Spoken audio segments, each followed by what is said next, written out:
My name is Jonas Fontenot. I am the Chief of Medical Physics here at Mary Bird Perkins, Our Lady of the Lake Cancer Center. The Gamma Knife is the premier stereotactic radiosurgery device in the world.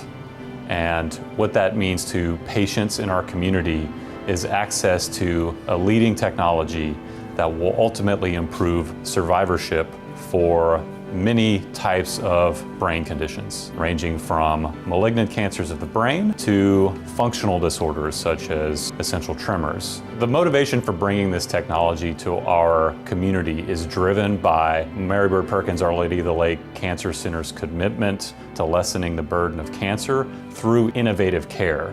One of the new features is the ability to deliver radiosurgery treatments without a surgically attached head frame, which significantly increases patient comfort and convenience.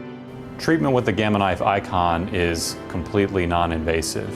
Patients will show up on the day of their treatment. The treatment will take an hour or two, and they'll go home the same day and resume daily activities. This device is the first and only in the Gulf South, and therefore we expect to support patients not only within our community, but from the entire Gulf South region.